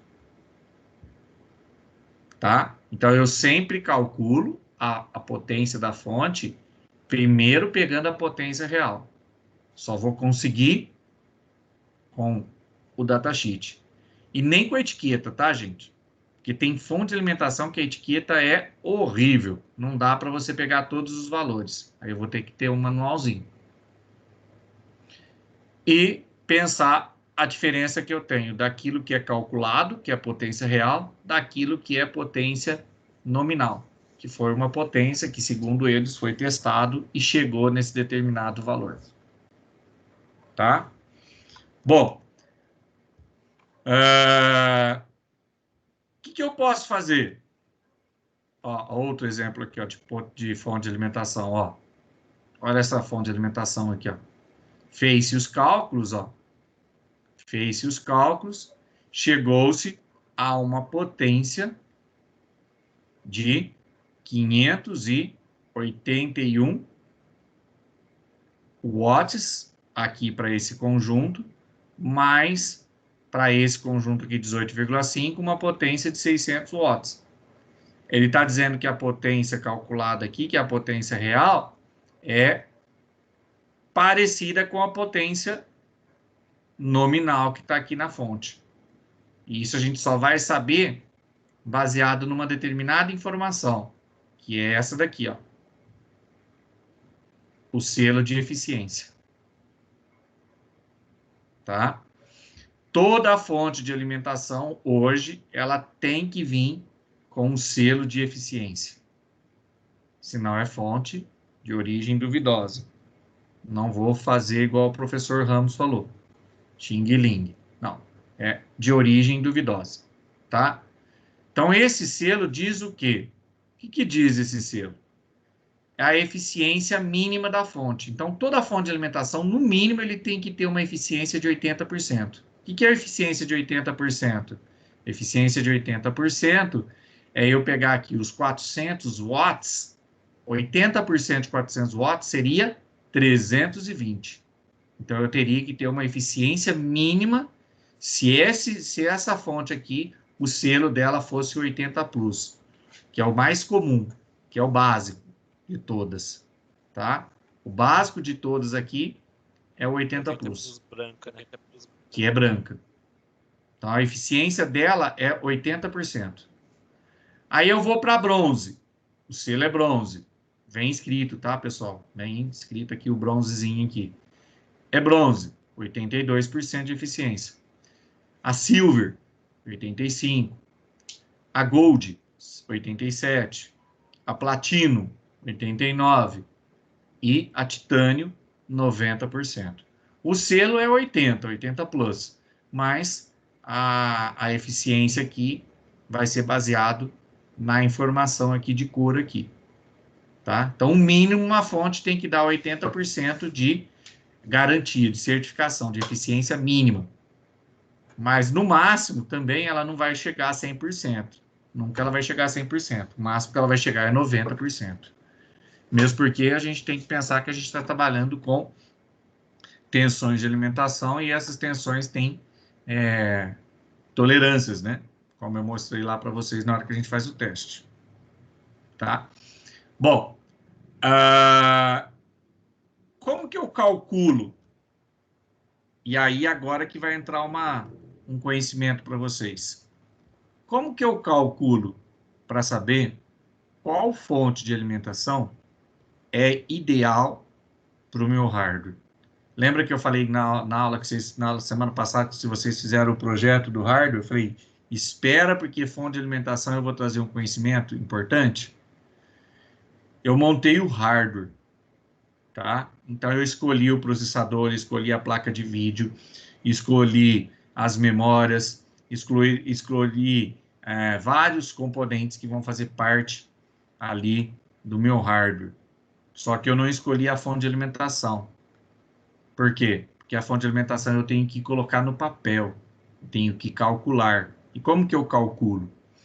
Existe esse site aqui, ó, que eu indico, que eu vou colocar aqui no chat aí da reunião. E depois eu disponibilizo em outro link, tá? Que é o altervision.com/Power Supply Calculator, tá? Então, aí eu venho nessa calculadora aqui, ó. Venho aqui nessa calculadora e vou começar a trazer informações do meu hardware. Primeiro, placa-mãe. Ela é uma placa-mãe de desktop, de um servidor ou de um mini ITX. Já mostrei um modelo de placa-mãe do tipo mini ITX, né? Que é aquela placa-mãe mais compacta. Então, vamos pegar um desktop. Quantas CPUs tem? Ou quantos núcleos tem? Então, eu escolho aqui. Tá? Então, eu vou vir aqui, por exemplo, 4 núcleos. Ok? Que tipo? Intel Core i9. Já me dá aqui, ó, a tensão do meu processador e a velocidade dele. Tá? Posso aumentar aqui a quantidade de núcleos. O TDP, eu só vou saber o TDP analisando o processador. Isso vocês fizeram.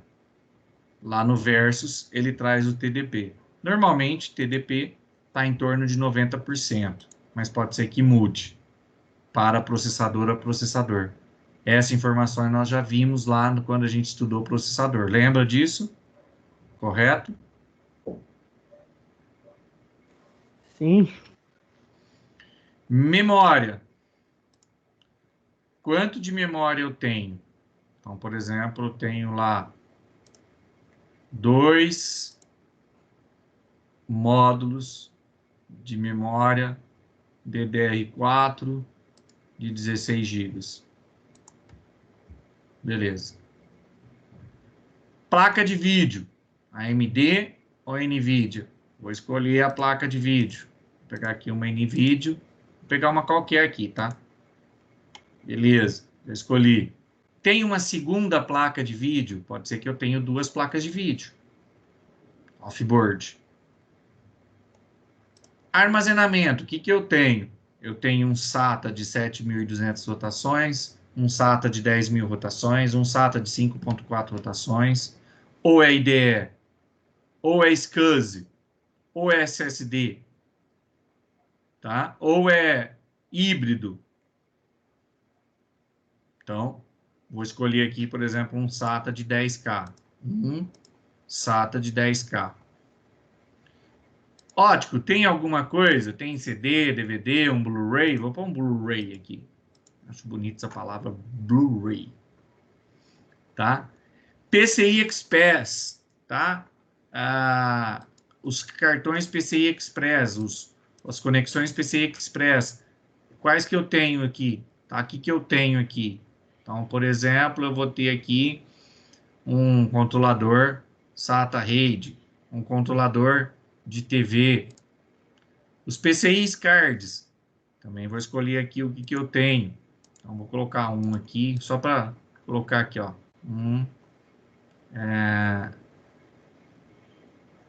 Dual port Ethernet aqui. PCI card aqui. Beleza, não vou colocar mais nada. Keyboard e mouse.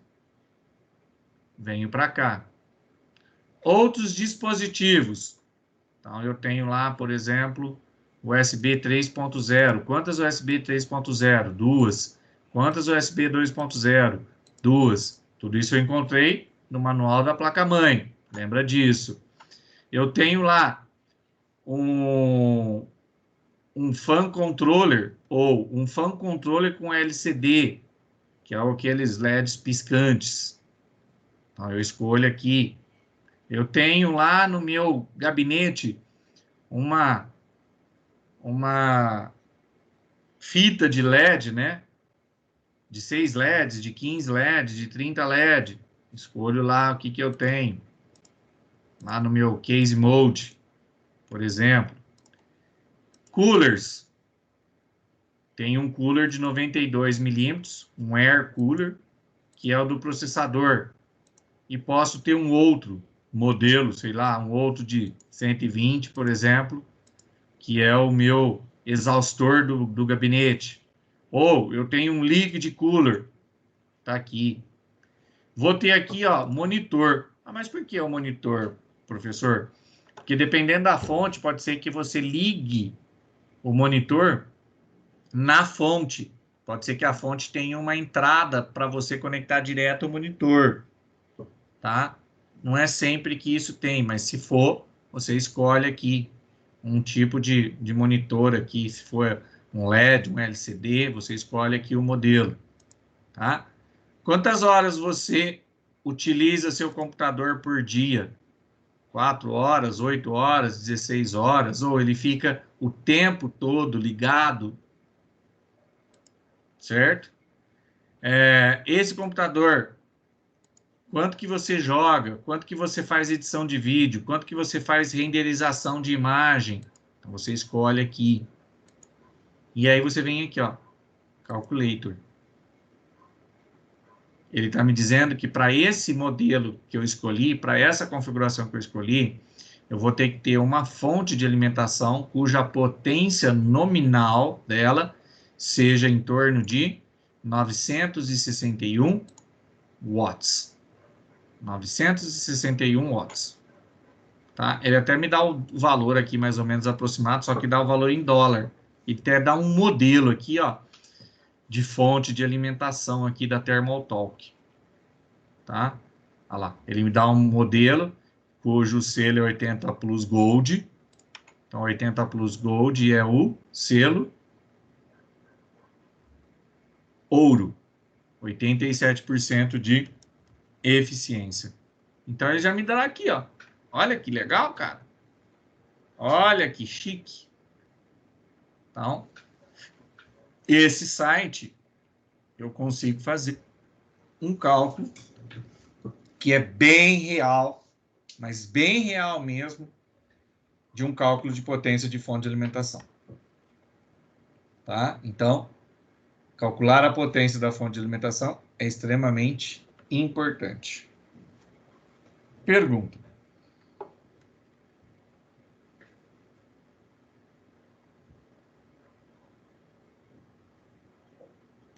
Tipo, eu posso também pegar uma fonte, eu fiz o teste, ok, deu uma fonte de 500 watts. Eu posso pegar uma de 600 ou 650 visando futuros upgrades. Com certeza. Com certeza. Ele já dá uma gordura ali, tá? Mas é bom, se você for pensar aí numa máquina.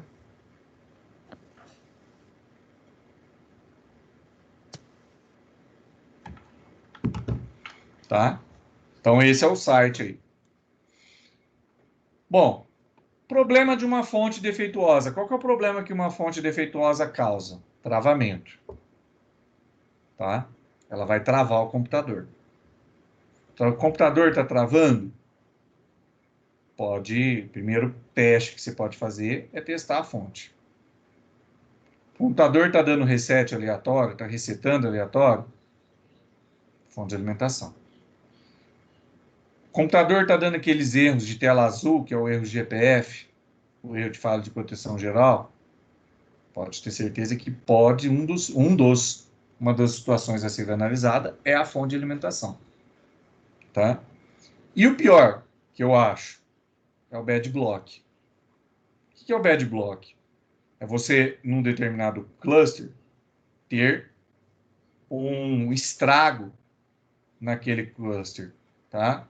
É um dano que foi causado, um dano físico ao HD que foi causado por uma queda de energia, ou apagão, ou falha na fonte, tá? Então, claro que o bad block não é só causado pela fonte de alimentação, formatação errada, particionamento inadequado, vírus, uma outra série de coisas. Mas uma fonte de alimentação também causa bad block. Então, aí você vai ver um arquivo, vai acessar um arquivo, o arquivo está com pau, o arquivo está danificado, você não consegue acessar, e aí você vai entender que você está tendo problema de fonte de alimentação, a fonte de alimentação está dando problema no disco rígido, tá? O sinal Power Good, né, eu já falei para vocês, a função dele é desligar a fonte de alimentação, e alguns exemplos aí de fonte de alimentação boas, tá? Então, eu tenho aqui fontes da Thermaltalk, da OCZ, da Cooler Master, da Seventeen. São fontes de alimentação boas. Agora, tem os modelos de imitação, né, gente? A Clone até tentou dar uma melhorada na fonte de alimentação dela, mas ainda está deixando muito a desejar, tá? Então, é claro, se vocês forem fazer uma pesquisa de fonte de alimentação de valores, essas marcas vão ter um valor um pouco mais caro, tá? O que diferencia uma fonte, tá? O que diferencia uma fonte e o que diferencia preço de fonte de alimentação? As proteções que uma fonte vai ter, tá? Algumas proteções são obrigatórias e outras proteções são opcionais. Então, quando você tem uma proteção opcional numa fonte de alimentação, ela aumenta o preço. Ela tem um preço mais caro. Então, por exemplo, o que é uma proteção? O que é proteção obrigatória? Proteção contra curto-circuito, tá? Que é a função de desligar a fonte caso qualquer saída esteja em curto, que é a função do sinal do Power Good na fonte de alimentação, tá? É uma proteção obrigatória. Toda a fonte tem que ter, tá? Agora, uma proteção contra subtensão, que vai desligar a fonte caso a tensão em qualquer das saídas estiver abaixo de um determinado valor, e aqui essa subtensão eu não estou falando na entrada, tá? Eu não estou falando na alimentação que está vindo da tomada. Eu estou falando da alimentação que está indo para a placa-mãe. Então, eu estou falando de alimentação de saída. Alimentação de saída da fonte de alimentação é aquilo que eu estou jogando na placa-mãe, nos componentes. Então, essa proteção contra subtensão, ela é uma proteção opcional, não é as fontes tradicionais, 80 Plus, sem selo de qualidade, né? A tradicional 80 Plus, ela é uma proteção que não vem. É uma proteção contra subtensão. Isso quer dizer, ela vai desligar a fonte caso a tensão de qualquer uma daquelas saídas estiver abaixo de um determinado valor. Então, lembra lá que nas saídas, por exemplo, o mínimo aqui, ó, se estiver abaixo do mínimo, as fontes de alimentação básicas, que não têm essa proteção contra a subtensão, não vão desligar a fonte. Pode ser que ela desligue por um curto, pode ser que ela desligue por alguma outra coisa. Mas ela normalmente pode ser que ela não desligue. Ela vai desligar por sobretensão. Sobretensão é obrigatório. Isso quer dizer, qualquer uma das saídas estiver acima de um determinado valor. Também eu tenho proteção contra sobrecarga, tá? Então, proteção contra sobrecarga de corrente, ela é uma proteção obrigatória, tá? Então, ela vai desligar o barramento que está sendo monitorado caso esse barramento esteja extraindo mais do que um determinado valor. Então, um circuito da fonte, um circuito da placa-mãe está pedindo mais corrente e está sobrecarregando aquela fonte de alimentação. A fonte de alimentação tem que desligar. É uma proteção obrigatória. Eu tenho a proteção contra sobrecarga de potência, tá? Então, por exemplo, vai desligar a fonte caso você esteja extraindo mais potência que um determinado valor. Essa proteção é opcional. Então, nessa proteção aqui, é que entra o cálculo de potência. Por quê? Porque eu vou analisar os circuitos. Não é toda fonte que está sobrecarregada, porque está dando mais do que ela pode dar em termos de potência, que ela vai ser desligada. Ela vai trabalhar em overload. Ela vai trabalhar acima da sua capacidade. E é claro que vai consumir mais energia, vai desgastar a fonte mais rápido, pode queimar a placa e etc, etc. Tá? Então, não é uma proteção obrigatória.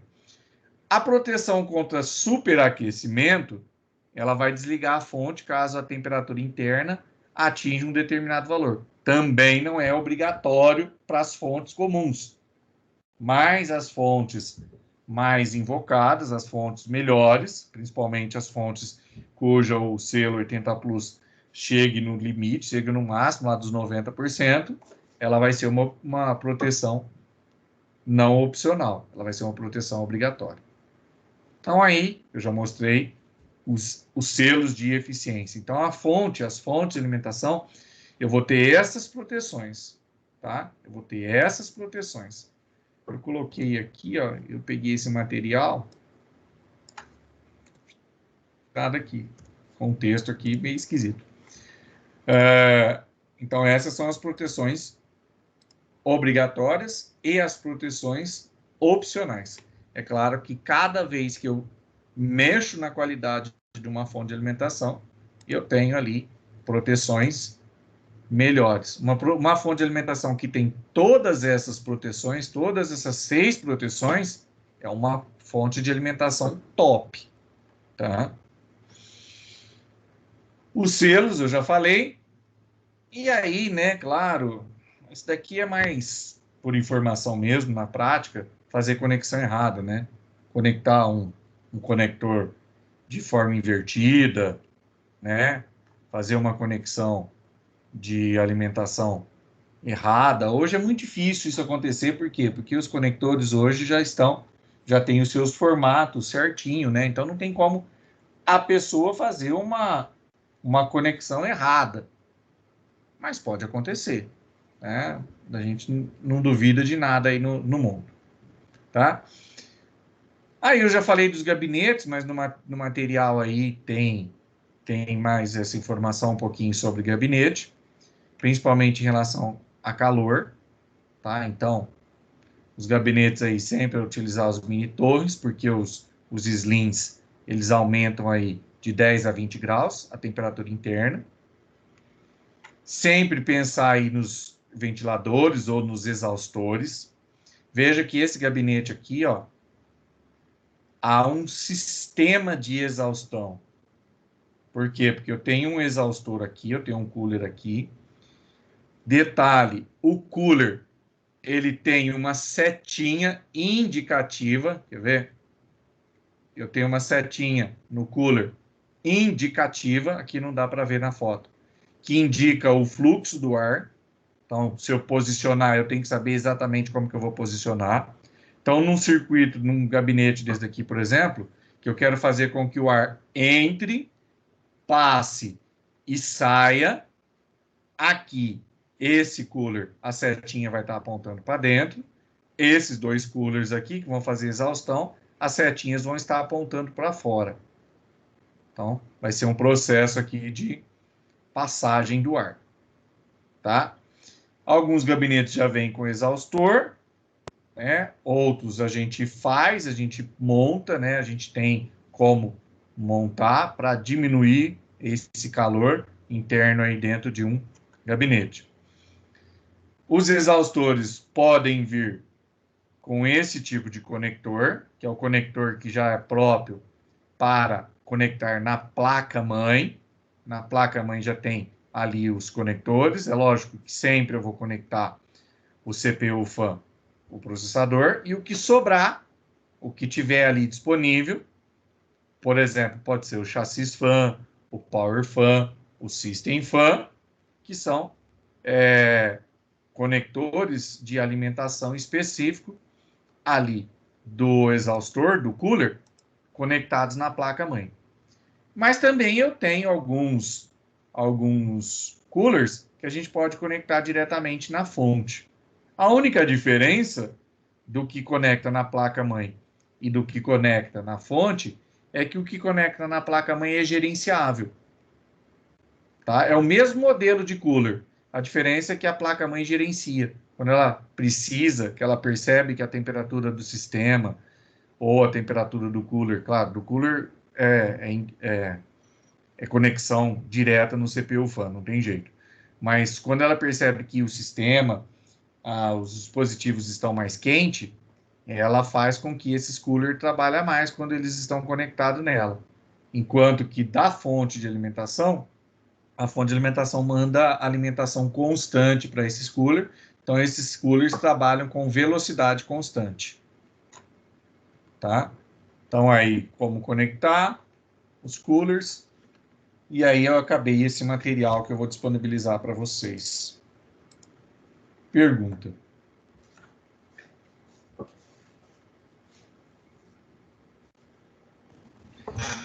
Deixa eu ler aqui o que o Gabriel postou aqui. Eu fiz uma conexão errada dos coolers do meu water cooler esses dias, depois de fazer uma limpeza. Eles ficam igual um sanduíche.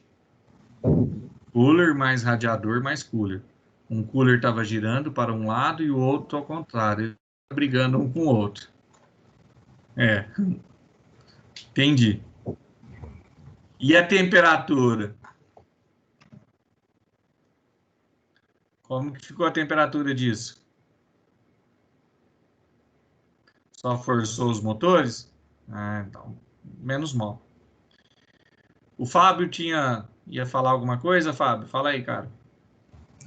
Eu te perguntar, o Note no meu desktop que eu tenho, eu organizei os cabos passando por trás, aquela parte de metal onde fica a placa-mãe, para os fios não ficar na frente. Tem algum problema nisso? Então, o problema pode danificar aqueles cabos. Pode vir a danificar os cabos na movimentação, ou pode aquecer. O ideal é que os cabos fiquem ali na frente mesmo, naquele espaço, organizados, né? O ideal é organizar eles com os famosos enforca-gato, né? Fazer esse processo de organização desses cabos a partir dos enforca-gato para que haja uma circulação.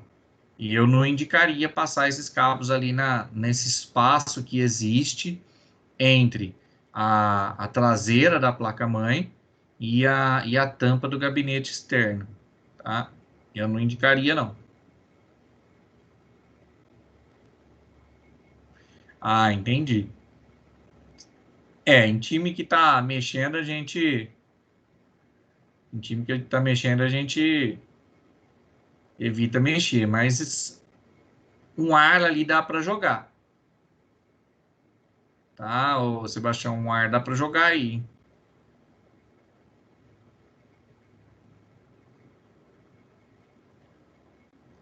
Pergunta, gente. Tranquilo, professor. Tranquilo? Aqui também. A explicação tá massa, 10/10.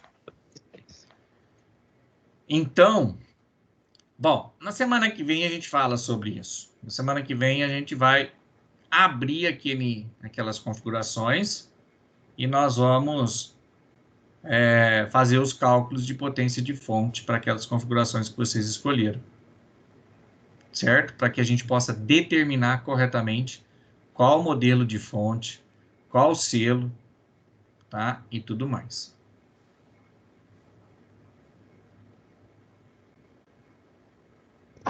Ok. Ok? Vão jantar? Ok. Vamos. Estão com fome? Tô bastante. Vamos, né? Nossa, Porque esse já... cheiro do fígado aqui, ó. Aquele cheirinho bom. Nossa. Quarto é do lado da cozinha. Já eu pulo lá. Tá certo. Bom, então, se não tem nenhuma pergunta a mais, se não tem nenhuma informação a mais aí, então a gente encerra por aqui hoje.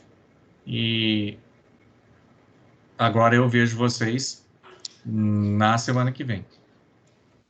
A gente se encontra aí na semana que vem. Certo. Boa noite aí, professor. Boa noite, galera. Boa noite Boa noite aí pra todo mundo. Boa noite, Valeu, professor. boa noite. Obrigado pela aula. Até amanhã. Um abraço, hein? Um abraço e uma boa Falou. janta a todos. Falou, pessoal. Até mais. A hora que eu terminar de subir a aula, eu já mando o link lá para vocês.